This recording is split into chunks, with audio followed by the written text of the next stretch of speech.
Online television हेरिरहनुभएका तपाईँ सम्पूर्णमा म डोल्मा लामाको नमस्कार।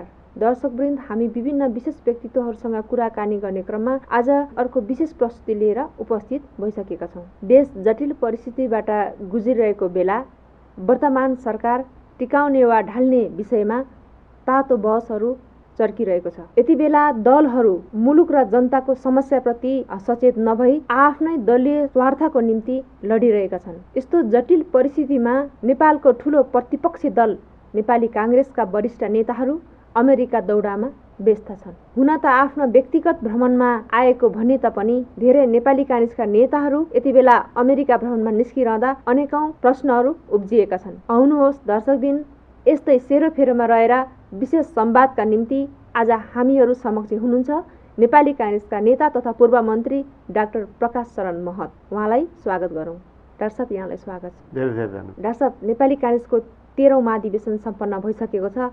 कस्तो रह्यो यहाँको महाधिवेशन? महाधिवेशनमा अत्यन्त उत्साहका साथ सहभागिता पार्टीका प्रतिनिधिहरूले गरे। गाउँदेखि केन्द्रसम्म धेरै ठुलो अभ्यास भयो, लोकतान्त्रिक अभ्यास भयो। हरेक तहमा एउटा स्वस्थ लोकतान्त्रिक पद्धति अनुसार निर्वाचन भयो र त्यसबाट एउटा नयाँ नेतृत्व पनि निर्वाचित भएको छ र पार्टी पङ्क्तिको धेरै ठुलो अपेक्षा पनि छ नयाँ नेतृत्वसँग। डाक्टर साहब, यो 13औं महाधिवेशनको प्रमुख योजनाकार डाक्टर प्रकाश शरण महत हो भन्छन् नि, के छ यसमा तपाईँको? होइन, यो समग्र रूपमा यो टिमवर्कको परिणाम हो कि पार्टीलाई एउटा जीवन्तता दिनु पर्यो र समयअनुसार यसलाई गतिशीलता दिनु पर्यो। हरेक पार्टीका कार्यकर्ता, शुभचिन्तक, समर्थकहरूको ऊर्जालाई पार्टीले उपयोग गर्न सक्नु पर्यो र चाहिँ यो बदलिँदो समयको आवश्यकता अनुसार पार्टीलाई वैज्ञानिक, पारदर्शी र सबैको योग्यता र क्षमतालाई उपयोग गर्ने पार्टीको रूपमा रूपान्तरित गर्नु पर्यो भन्ने जुन महत्त्वाकांक्षा, आकांक्षा आम समर्थक र पार्टी पङ्क्तिका साथीहरूको थियो, त्यसको परिणाम हो यो नयाँ नेतृत्व। नेपाली काङ्ग्रेसले प्रचण्डको नेतृत्वमा सरकार बनाउन खोज्यो तर सकेन।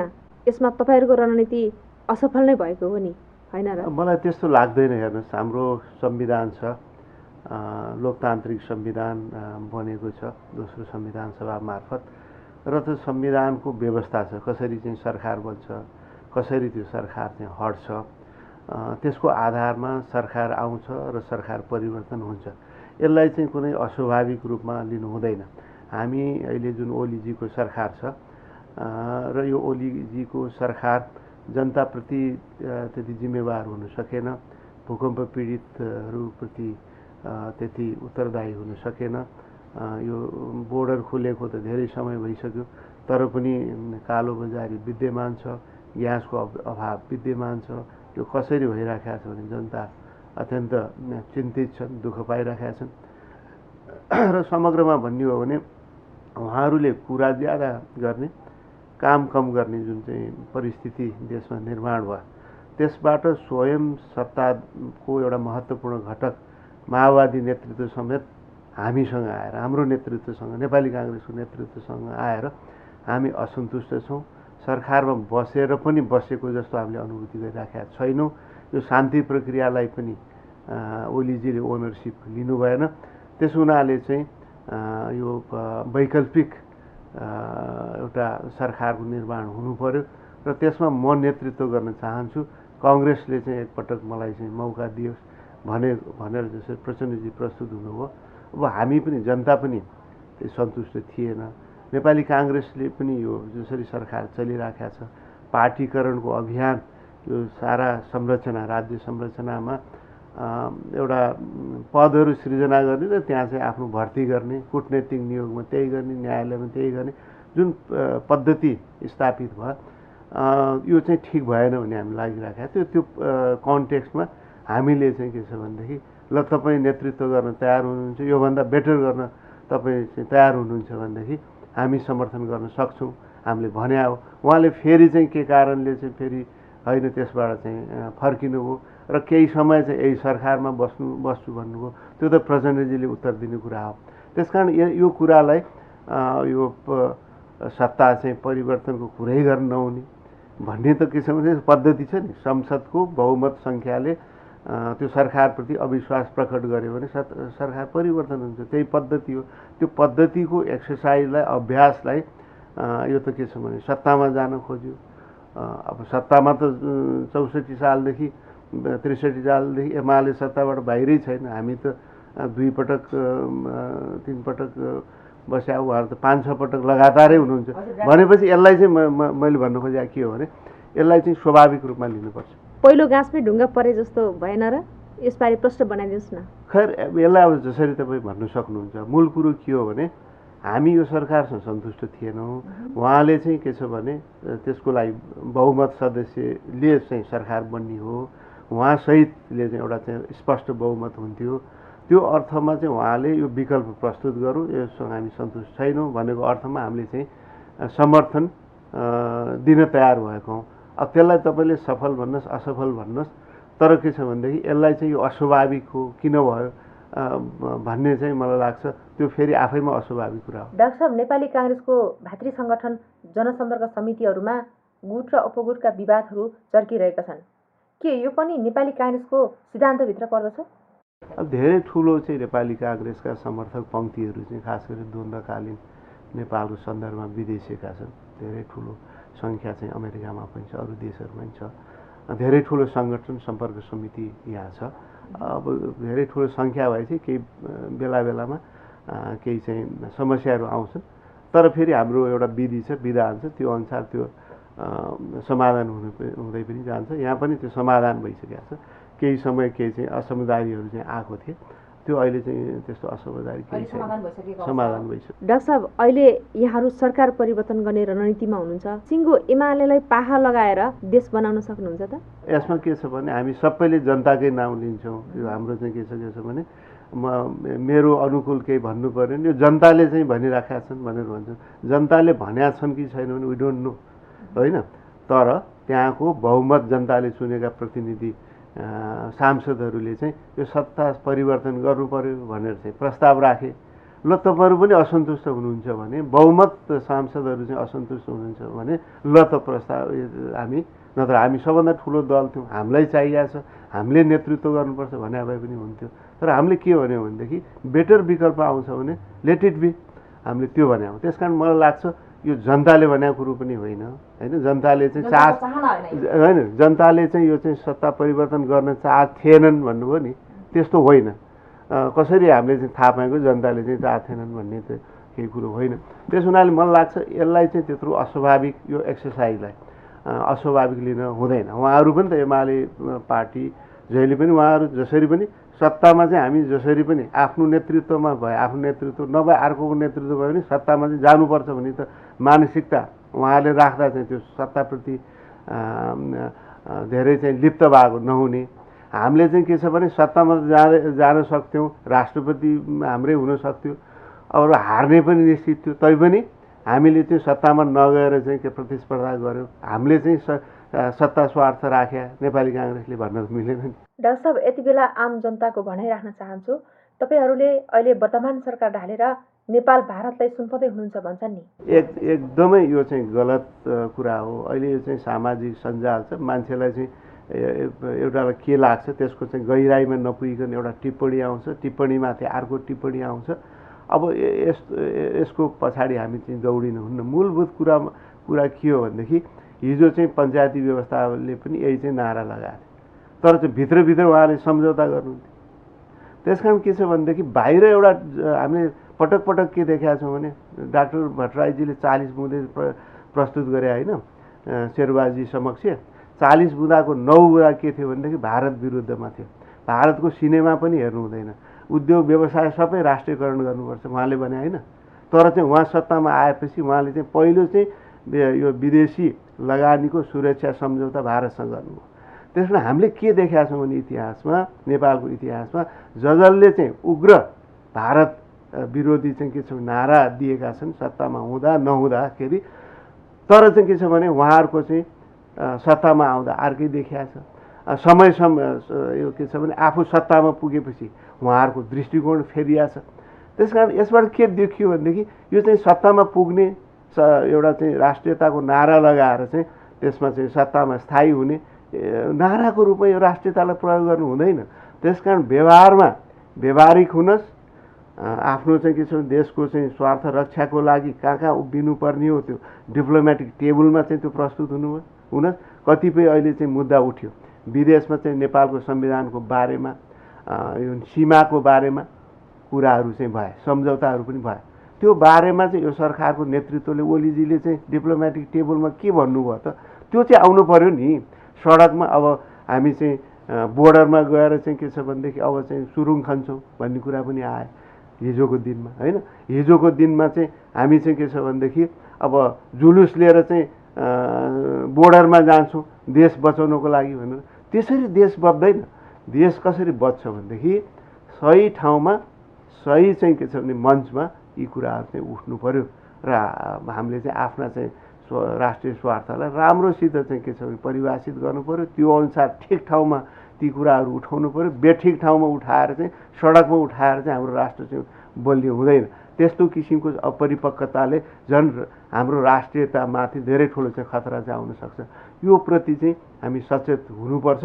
त्यसकारण त्यही कुरो चाहिँ यो ओली सरकारले पनि यसलाई परिपक्वताका साथ परराष्ट्र नीतिलाई चाहिँ ह्यान्डल गरोस्, होइन भनेदेखि यो उहाँको चाहिँ यो अपरिपक्वताले चाहिँ झन् धेरै ठुलो दुर्घटना देशमाथि आउन सक्छ। सरकार परिवर्तन गर्ने यहाँहरूको जुन रणनीति छ नि, यो आगामी दिनमा पनि चलिरहन्छ कि समाप्त भयो? अलिकति प्रश्न बनाइदिनुहोस् न। होइन, सुन्नुहोस् न, अब एउटा संसदमा पक्ष विपक्ष हुन्छ, सत्ता परिवर्तन गर्ने पनि प्रक्रिया छ, त्यसको बनाउने पनि हटाउने पनि प्रक्रिया छ। भोलि चाहिँ बहुमत सांसदले चाहिँ यो निष्कर्षमा पुगे कि यो सरकार रहनु हुँदैन, विकल्प प्रस्तुत गर्नुपर्छ भन्ने लाग्यो भने त्यो सरकार परिवर्तन हुन्छ। तत्काललाई जुन चाहिँ बहुमत सांसद जुन चाहिँ माओवादी सहितले चाहिँ त्यो चाहिँ विकल्प प्रस्तुत गर्ने कुरा टरेको छ। तर उहाँहरू आफैले के भन्नुभएको छ तपाईँले पनि सुनिरहनु भएको छ, यो सरकार सीमित समयको लागि हो, म्यादी सरकार हो। प्रचण्डजी त्यही पार्टीले भनिराखेको छ, गछेदारजी अर्को त्यसको हिस्सेदार, यसको चाहिँ आयु चाहिँ असोजसम्म मात्रै उहाँहरू भन्दै हुनुहुन्छ। त्यसकारण त्यो हिस्सेदार दलहरूलाई सोधे हुन्छ यसको चाहिँ आयु कति हो र कतिन्जेल यसलाई राख्ने हो भन्ने कुरो त उहाँले भनिरहनु भएको छ, हामीले भन्नै परेको छैन नि। डाक्टर साहब, नेपाली काङ्ग्रेसले सत्ताको खेल खेलिरहँदा नेपाली काङ्ग्रेसकी नेत्री सुजाता कोइरालाले फेरि अहिले सरकार परिवर्तनको खाँचो छैन, अहिले सरकार 5 वर्षसम्म चल्न सकेमा मात्रै प्रजातन्त्र र विकास अगाडि बढ्ने उहाँले बताउनु भएको छ। के छ तपाईँको यसमा धारणा? खोइ उहाँले के भन्नु, मैले चाहिँ यो जुन पछिल्लो तपाईँले भन्दै हुनुहुन्छ, मैले सुजाताजीले कहाँ के भन्नु मलाई थाहा छैन। तर उहाँले के पहिलो कुरो बुझ्नु पर्दछ भने यसको आयु नै अब चाहिँ 20, यो चाहिँ निर्वाचन जुन चाहिँ अर्को निर्वाचन हुने न, अब 20 महिनाभित्र चाहिँ निर्वाचन हुनुपर्छ। कसरी यो चाहिँ सरकार चाहिँ 5 वर्ष चल्छ त्यो त मलाई थाहा छैन। त्यसमा उहाँले के भन्नुभएको थियो त्यो नसुनिकन मैले यसमा तपाईँले भनेको कुरामा टिप्पणी गर्न मिल्दैन। तर मूल कुरो के हो, 20 महिनामा त अर्को निर्वाचन गर्नुपर्छ यो संविधान अनुसार पनि, र मलाई लाग्दैन कि यो 20 महिनासम्म यो सरकार जान्छ भन्ने कुरा। डाक्टर साहब, अहिले नेपाली काङ्ग्रेस स्थानीय निकायको चुनाव गर्नुपर्छ भनिरहँदा चुनावको लागि अगाडि बढ्न डराइरहेको स्थिति हो? होइन, हामी किन डराउने? हामी हिजो पनि चाहिँ सबभन्दा ठुलो दलको रूपमा हामी जनताले चाहिँ निर्वाचित गरेकै हो। अझै ठुलो दल हुने हाम्रो चाहिँ महत्त्वाकांक्षा छ। जनतामा हामी चाहिँ जान्छौँ। नेपाली काङ्ग्रेसप्रति समर्थन बढ्दो छ। स्थानीय निर्वाचनसँग हामी डराउनु पर्ने त कारणै छैन। तर स्थानीय निर्वाचन कसरी गर्दै हुनुहुन्छ, गर्छु मात्रै भनेर त भएन, कसरी गर्दै हुनुहुन्छ र के आधारमा गर्दै हुनुहुन्छ, यही अहिलेको चाहिँ के छ भने गाविसको जति सङ्ख्या छ त्यही अनुसार गर्दै हुनुहुन्छ कि त्यो बारेमा त सरकारले गम्भीर छलफल त विपक्षीसँग गर्नु पर्यो नि। नेपाली काङ्ग्रेसले हिजो चाहिँ नेपाली काङ्ग्रेस बिपी कोइरालालाई फाँसी दिन्छु भने उहाँले चाहिँ मैले मेरो नेतृत्वमा जति पनि यो पञ्चायतको विरुद्धमा हामीले लडाइँ लड्नु त्यसको नैतिक जिम्मेदारी म लिन्छु, कसैले अहिलेसम्म प्रचण्डजीले पनि आँट गरेका छैन। यत्रो चाहिँ अब 10औं वर्ष जेल जाने चाहिँ हाम्रो चाहिँ त्यो पृष्ठभूमिबाट आएको पार्टी हो। हामीले चाहिँ एउटा चाहिँ निर्वाचनसँग डराएर हामी त लोकतन्त्रको त्यही निर्वाचनको लागि लडै छौँ, त्यसलाई संस्थागत गर्ने कुरा गरिरहेछौँ। जबसम्म यो देशमा विधिको शासन सुनिश्चित हुँदैन, विधिलाई कानुनलाई सबैले मान्दैन, त्यो बेलासम्म लोकतन्त्रको कुरा चाहिँ हामी सबैले फलागिरहँला, व्यवहारमा हामी त्यसलाई चाहिँ स्वीकार गर्दैनौँ। त्यो बेलासम्म युवाहरूको भविष्य नेपालमा छैन। डाक्टर साहब, यहाँहरूले युवा सहभागिताको कुराहरू गर्नुहुन्छ, तपाईँको पार्टीभित्र युवाको पूर्ण सहभागिता छ त? सुनिश्चित छ र सुनिश्चित गर्छौँ। त्यही केही कमी कमजोरी हाम्रो पार्टीको चाहिँ भातृ सङ्गठनहरूको समयमा चाहिँ अधिवेशनहरू चाहिँ भएन। त्यसले चाहिँ हाम्रो चाहिँ पार्टीभित्र चाहिँ युवाहरूलाई परिचालित गर्ने, उनीहरू चाहिँ जिम्मेवारी प्राप्त गर्ने केही चाहिँ सेटब्याकहरू भए। त्यसै हुनाले 13औँ अधिवेशनमा यही नाराका साथ कि यो चाहिँ अब हाम्रो भातृ सङ्गठनहरू परिचालित हुन्छन्, नियमित अधिवेशन हुन्छन् र उनीहरूको ऊर्जा र सम्भावनाहरूलाई चाहिँ प्रयोग गर्ने चाहिँ पार्टीगत पनि स्थान हुन्छ भन्ने आशयका साथ यो चाहिँ अधिवेशन भएको हो। र हामीले नयाँ नेतृत्वलाई भनेका छौँ, जुन धेरै अपेक्षा शेरबाजीसँग आम कार्यकर्ता, शुभेच्छुक, समर्थक पङ्क्तिले गरेका छन्, त्यो अपेक्षा तपाईँले पुरा गर्नुपर्छ। त्यो भएन भने फेरि चाहिँ निराश हुन्छन् कार्यकर्ता पङ्क्ति र नेपाली काङ्ग्रेस चाहिँ कमजोर भयो भने लोकतान्त्रिक शक्ति कमजोर हुन्छ। लोकतान्त्रिक शक्ति चाहिँ कमजोर भयो भने यो देशमा विधिको शासन चाहिँ हामी कुरा मात्रै हुन्छ, व्यवहारमा त्यो परिणत हुँदैन। व्यवहारमा चाहिँ विधिको शासन र संविधानवाद रूपान्तरित नभएसम्म यो देशमा समृद्धि सम्भव हुँदैन। अहिले 0.5% यो देशको चाहिँ आर्थिक वृद्धि दर दुर्भाग्य हो, संसारकै सबभन्दा लोएस्ट आर्थिक वृद्धि दर छ। जबकि हाम्रो दुईटा छिमेकी कसरी 10% पुर्याउने भन्नेमा बहस त्यहाँ छ। त्यस कारण बहस चाहिँ अब समृद्धितर्फ हुनु पऱ्यो, विकासतर्फ हुनु पऱ्यो। त्यसको लागि विधिको शासन सुनिश्चित हुनु पऱ्यो। त्यसको लागि सबैले, म विपक्षमा भए पनि, पक्षमा भए पनि, सत्तामा भए पनि, नभए पनि कानुन हाम्रो साइड बराबर हो। कानुन मान्दाखेरि, कानुनी शासन स्थापित गर्दाखेरि मलाई चाहिँ के छ भनेदेखि त्यसबाट असुविधा भयो भन्ने बित्तिकै त्यसको विरोध गर्न उत्रिने पक्षमा हामी छैन। चाइनाको रेल अब छिट्टै नेपाल भित्रँदैछ के अब नेपालको आर्थिक विकासका लागि नेपाल चाइनामुखी भएकै हो त? मलाई लाग्छ यो चाहिँ एउटा देशको खिलाफमा अर्को देश उपयोग गर्ने नीति चाहिँ हाम्रो लागि चाहिँ हितकर छैन।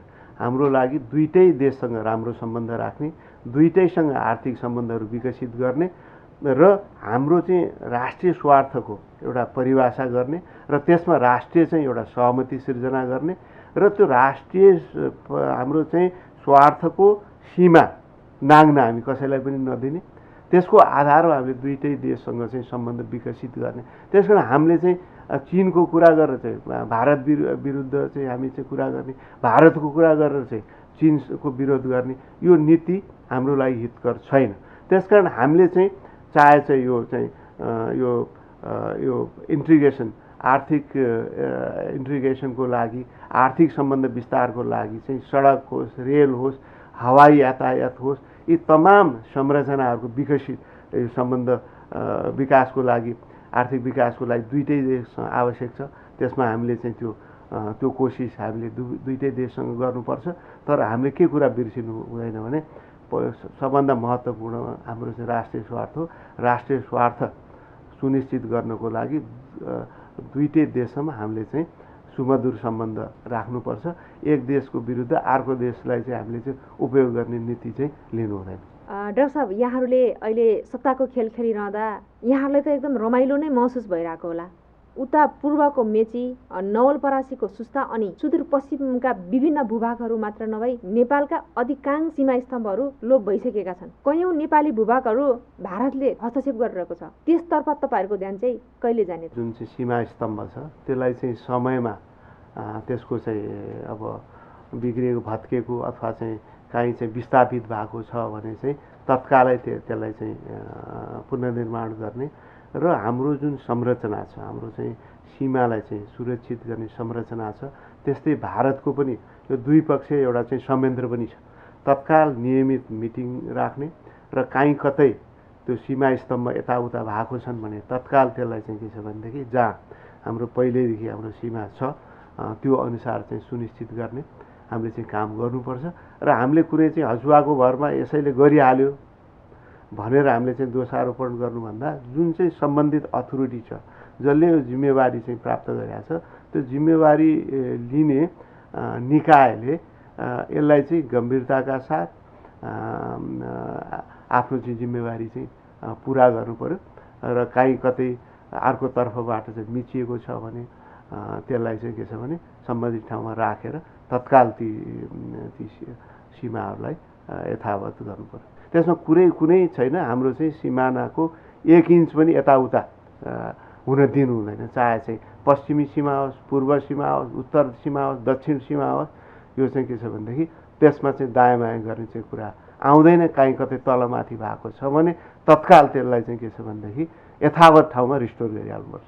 डाक्टर साहब, तपाईँले अध्ययन पनि अमेरिकाबाटै पुरा गर्नुभएको छ र सँगै तपाईँले अमेरिकाको थुप्रै राज्यहरू घुमिसक्नु भएको छ, होइन र नेपाललाई पनि यो मुलुक जस्तै विकसित बनाउनको लागि तपाईँहरूलाई के कुराले बाधा अर्चन पुर्याएको छ, के लाग्छ तपाईँलाई? अलिकति प्रश्न बनाइदिनुहोस् न। म यहीँबाट पिएचडी गरेँ अमेरिकाबाट। म फुल ब्राइट स्कलरसिपमा आएको र चाहिँ पढेपछि म फर्केँ आउँदैछु। हामीले चाहिँ नारावादी हुनु भएन।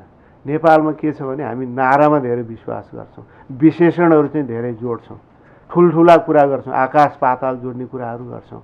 कुरा गरेर नै हाम्रो देश विकास हुन्छ भन्ठान्छौँ। त्यसकारण अरू देश जस्तै कुरा कम काम ज्यादा गर्नु पर्यो र हामी चाहिँ के छ भने आफ्नो जे जिम्मेवारी छ आफ्नो ठाउँबाट त जिम्मेवारीलाई 100% त्यसका प्रति हामी कर्तव्यनिष्ठ हुनु पर्यो र विधिलाई चाहिँ के छ भने मुख खालि चाहिँ भन्ने विषय होइन, यो गर्ने विषय हो।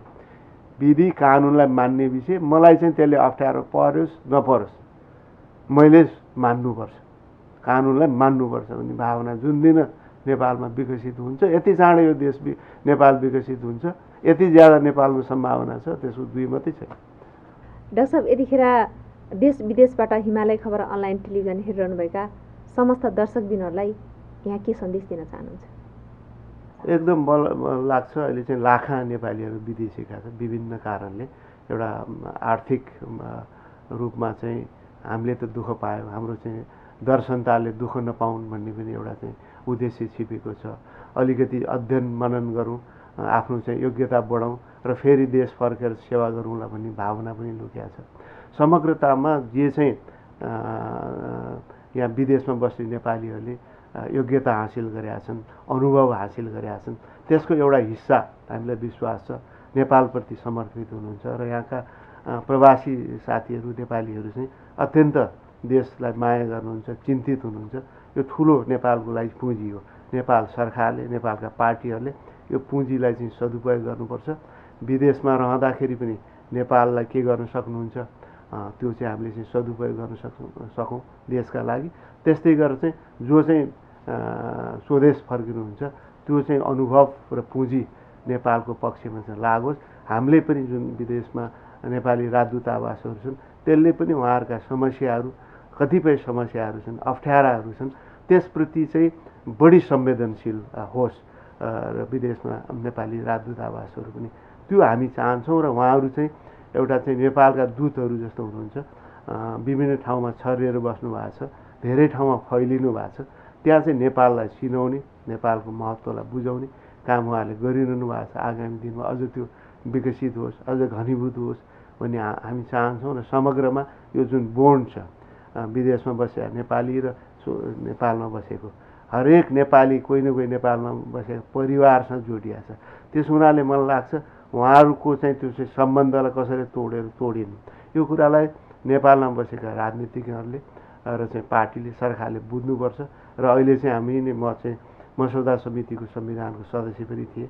हामीले नै त्यसमा चाहिँ भूमिका पनि खेल्यौँ कि यो गैर आवासीय नेपालीहरूलाई चाहिँ राजनीति बाहेक अरू सबै अधिकार सुनिश्चित गर्ने, त्यसलाई पनि अब संस्थागत गर्नुपर्छ। त्यही अनुसार कानुनहरू चाहिँ चाँडोभन्दा चाँडो बनाएर त्यसको उपयोग नेपालीहरूले गर्न सकुन् र त्यो गर्दै गर्दा नेपालकै हित छ र नेपालसँगको सम्बन्ध रहिरहन्छ, त्यसबाट चाहिँ टुट्दैन।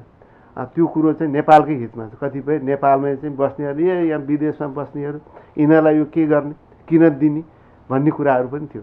तर चाहिँ त्यो के छ भने अत्यन्त त्यो चाहिँ अल्पकालीन अल्प दृष्टिकोण हो भन्ने मलाई लाग्छ। यो सम्बन्धलाई हामी इन्ट्याक्ट राखिराख्नुपर्छ। डाक्टर साहब, यहाँले आफ्नो अत्यन्तै व्यस्त समयको बावजुद पनि हामीलाई यसरी भलाकुसरी गर्ने समय उपलब्ध गराइदिनु भयो। यसको लागि हिमालय खबर अनलाइन टेलिभिजनको सम्पूर्ण परिवार र मेरो व्यक्तिगत तर्फबाट यहाँलाई धेरै धेरै धन्यवाद दिन चाहन्छु। धन्यवाद। यहाँ दुवैजनालाई धेरै धेरै धन्यवाद। यहाँ आएर मैले आफ्नो तपाईँहरूको अत्यन्त लोकप्रिय चाहिँ यो टिभी च्यानल मार्फत आफ्नो कुराहरू राख्नु पाएँ। धन्यवाद। र जाँदै दर्शकबिन, हिमालय खबर अनलाइन टेलिभिजनको युट्युब च्यानल सब्सक्राइब गर्न नभुल्नुहोला। धन्यवाद। यस्तै विविध कार्यक्रमहरू लिएर उपस्थित हुने बाचाका साथ क्यामेरामा शङ्कर वाग्ले र म डोल्मा लामालाई बिदा दिनुस्। हस्त नमस्कार।